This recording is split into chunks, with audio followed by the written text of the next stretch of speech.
बिन मौसम बरसात ओलावृष्टि से लीची की जो फसल है उस पर काफ़ी नुकसान हुआ है, जिसको लेकर जो किसान है वो काफ़ी चिंता में है कि इस चीज़ को लेकर क्या किया जाए। जिस तरीके से ओलावृष्टि हुआ है वैसे जो लीची का जो पैदावार है उसमें कमी होने की आशंका जताई जा रही है। इसको रख रखाव को लेकर और किस तरीके से इसका आप रख रखाव करेंगे और किस तरीके से इसको बचाएंगे, इसको लेकर राष्ट्रीय लीची अनुसंधान केंद्र के निदेशक डॉक्टर विकास दास ने क्या कुछ कहा है वो सुनिए। हाँ, लीची में इस बार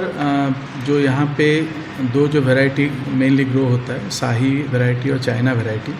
तो चाइना वैरायटी में थोड़ा फूल कम आया है क्योंकि China variety basically alternate bearer है, एक साल फल अच्छा आता है, एक साल कम आता है, ये उसका नेचुरल बिहेवियर है। उसमें इस बार फल कम आया है और शाही वैरायटी में मंजर बहुत अच्छा आया है इस बार। थोड़ा सा कहीं कहीं पे जहाँ पे अभी जो कुछ दिन पहले ओलावृष्टि वगैरह हुआ था या बारिश वगैरह हुआ था तो थोड़ा परागण में थोड़ा सा वहाँ पे डिस्टर्ब हुआ है। बाकी लेकिन जितना हम लोगों से पता किए हैं, लीची में फ्रूट सेट भी ऑलरेडी हो गया है और अच्छा फल भी हुआ है। तो इस समय में जैसे इमीडिएटली अभी फ्रूट सेट हुआ है तो अभी परागण ख़त्म हो गया है, तो पहला जो कीटनाशक का स्प्रे का भी समय आ गया है। जिन जिन किसान भाइयों के पास शाही वैरायटी है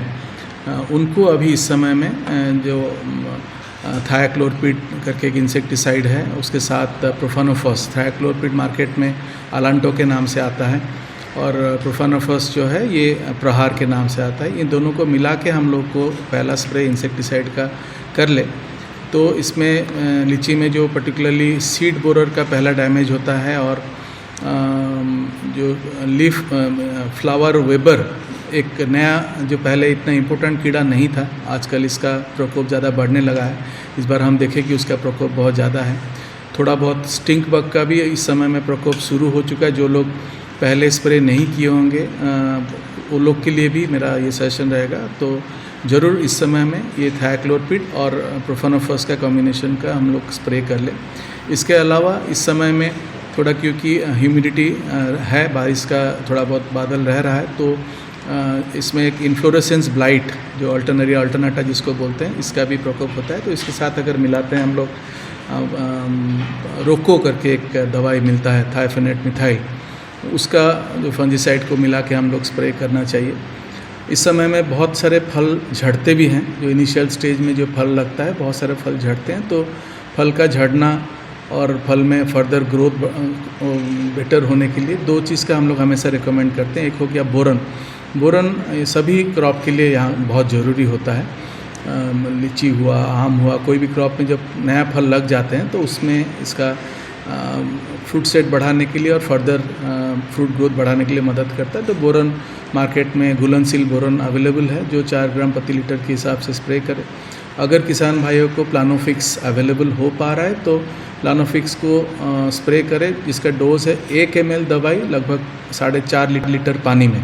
10 ppm का डोज होता है, 1 लीटर दवाई 4.5 लीटर के पानी में इसको लोग स्प्रे कर सकते हैं, जिससे फल का झड़ना कम हो जाएगा, फल का विकास में वृद्धि होता है। तो ये अभी से लेके लीची का पकने तक हम लोग 2 बार इंसेक्टिसाइड का स्प्रे करें और 3 बार हम लोग बोरोन का अगर स्प्रे करते हैं तो हमारा जो जितना भी फल अभी आया है वो अच्छी तरह से फल आएगा, उसका गुणवत्ता भी बहुत अच्छा रहेगा। लीची का इस समय में हम लोग जो खाद का प्रयोग करते हैं, खाद का 1/3 खाद जो नाइट्रोजनस फर्टिलाइज़र होता है, जो नाइट्रोजन फर्टिलाइज़र है, उसको इस समय में डालना चाहिए मिट्टी में। तो इस समय में 1/3 नाइट्रोजन फर्टिलाइज़र भी हम लोग अप्लाई कर लें ताकि उससे फल का ग्रोथ जो है वो बेटर होगा। तो ये तो कॉमन प्रैक्टिसेस है जिससे किसान के पास जो फल लगा है उसका फल और अच्छी तरह से उपज निकल पाएगा। जो किसान अवेयर नहीं है इन चीज़ों को लेकर, वो नेचुरल तरीके से कैसे क्लियर कर सकते हैं? लीची में जो नेचुरल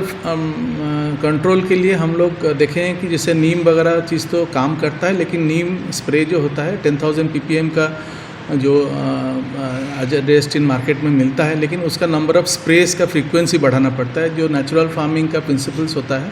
उसमें हम लोग कीड़ों को मारते नहीं, इनफैक्ट कीड़ों को ज़्यादा रिपेल करते हैं, कीड़ों को भगाते हैं। तो इसलिए किसान भाई को बार बार उनको भगाना पड़ेगा और तो स्प्रे फ्रीक्वेंसी ज़्यादा करना पड़ेगा। तो इससे भी इसमें जो कीड़ों को कुछ मात्रा में हम लोग कम कर सकते। कम्प्लीटली कीड़ों का निदान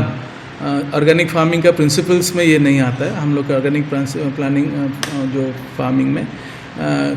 जो मित्र कीट और जो हमारा हानिकारक कीट दोनों रहते हैं, और मित्र कीट जैसे जैसे बढ़ते हैं वो हानिकारक कीट को over the period of time वो स्टेबलाइज करता है। कोई अगर जैविक खेती में आना चाहते हैं, हो सकता है कि इनिशियल स्टेज में जो ट्रांजिशन करेंगे उनका बहुत क्रॉप लॉस होगा, लेकिन in a period of 3 years to 4 years के बीच में जब एक इक्विलिब्रियम एस्टेब्लिश हो जाएगा, जो मित्रों कीटों का पॉपुलेशन बढ़ जाएगा, तो धीरे धीरे पौधा में जो जितना उपज आना चाहिए धीरे धीरे वो आ सकता है। उसका कीपिंग क्वालिटी मैक्सिमम 2 से 3 दिन रहता है, उसके बाद वो ब्राउन हो जाता है उसका छिलका, जबकि उसका जो अंदर गुद्दा का गुणवत्ता में कोई फ़र्क नहीं रहता है, लेकिन मार्केट प्राइस किसान को नहीं मिल पाता है। तो इस चीज़ के लिए बहुत सारे टेक्निक हमारे केंद्र से निकाला गया है, जिसको किसान भाई अगर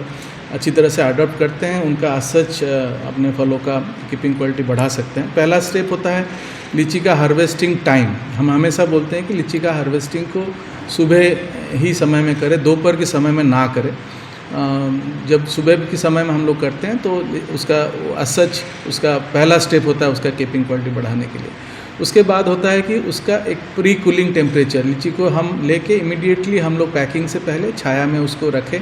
या अगर हमारे पास जिनके पास कूलिंग फैसिलिटी है 10 डिग्री टेम्परेचर, यहाँ पे हम लोग देखें कि 10 डिग्री टेम्परेचर में जब हम लोग प्री कूलिंग करते हैं, और उसके बाद हम लोग लीची को जब जिनके पास कोल्ड स्टोरेज फैसिलिटी है तो उसका टेम्परेचर देखें कि 5 डिग्री सेल्सियस और 65 डिग्री रिलेटिव ह्यूमिडिटी में हम लोग अगर लीची को स्टोर करते हैं तो कीपिंग क्वालिटी अराउंड 15 डेज़ तक आराम से लीची रह पाता है। किसान भाइयों ज़रूर प्रॉपर जो पैकेजिंग सिस्टम है उसको हम लोग भी फॉलो करते हैं। तो अगर उनके पास रेफ्रिजरेटेड सिस्टम भी नहीं है, लेकिन अगर प्रॉपर पैकेजिंग सिस्टम भी फॉलो करते हैं, जिसमें जो CFD बोर्ड है बेस्ट पैकेजिंग सिस्टम है, जिसमें डिफरेंट लेयर्स में जो स्टैंडर्ड्स यहाँ पे निकला हुआ है उसको फॉलो करते हैं, तो उसमें भी लीची का कीपिंग क्वालिटी कुछ दिन तक बढ़ाया जा सकता है। हमारे यहाँ पे एक टेक्नोलॉजी हम लोग जो बार्क का डेवलप किया हुआ टेक्नोलॉजी है, जिसका प्रोटोटाइप यहाँ पे लगाया गया है। उसमें देखा गया कि लीची को तुड़ाई के बाद हम लोग जब डिपिंग करते हैं कुछ केमिकल फॉर्मुलेशन से, और उसके बाद इसको हम लोग कम्प्लीटली कूल चेन में जब हम लोग रखते हैं, इसमें लिए एक सावधानी करना पड़ता है कि जब फ्रूट का डिपिंग के बाद उसको ड्राइंग किया जाता है, और उसके बाद से हम लोग जो लो टेम्परेचर में 5 डिग्री सेल्सियस और 65 डिग्री जो % रिलेटिव ह्यूमिडिटी में कंटिन्यूसली स्टोरिंग से लेके किसान कंज्यूमर के पास बेचने तक, ये हम लोग अगर मेंटेन कर पाते हैं तो लीची का कीपिंग क्वालिटी 1 महीने तक हम लोग रख पाएंगे। लेकिन इसमें सबसे इम्पोर्टेंट चीज़ है कि एंटायर कूल चेन को कम्प्लीटली मेंटेन करना पड़ेगा। बीच में कहीं पे भी अगर कूल चेन उनका ब्रेक हो जाता है, अगर हमारा पावर फेल्योर हो जाता है, या जब गाड़ी में हम लोग रिफ़र वैन में ट्रांसपोर्ट कर रहे हैं बीच में हम उसको बंद कर देते हैं, या हर रिफ़र वैन से निकलने के बाद अगर बेचने के समय में भी अगर हम लोग इमीडिएटली उसको कोल्ड कंडीशन में नहीं रखते हैं तो उसका कीपिंग क्वालिटी डेटोरेट कर जाता है। लेकिन अगर हम पूरा कम्प्लीटली कूल चेन को मेंटेन करते हैं तो ये देखें कि आराम से 1 महीना तक उसका कीपिंग क्वालिटी मेंटेन हो पाएगा। तो ये भी अभी आप सुन रहे थे डॉक्टर विकास दास, जो कि निदेशक है राष्ट्रीय लीची अनुसंधान केंद्र के, जिन्होंने बताया कि किस तरीके से लीची को बचाया जा सकता है और उसके पेड़ पौधों को किस तरीके से रख रखाव करना है, जिससे फसल भी अच्छा हो और उसका गुणवत्ता भी बढ़िया हो। जिस चीज़ को लेकर निदेशक ने बताया, उस चीज़ को हम चाहेंगे कि जो किसान भाई हैं हमारे, वो इस चीज़ को अमल में लाए और अपने फसल को बचाए और अच्छा पैदावार करके हमारे मुजफ्फरपुर का जो शाही लीची है उसको और बढ़िया तरीके से उसका पैदावार करें और रख रखाव करें, जिससे देश भर में और देश के बाहर में भी लोग इसको अच्छा से इसका स्वाद ले सके और चख सके, और जो पैदावार हो वो काफ़ी बढ़िया हो।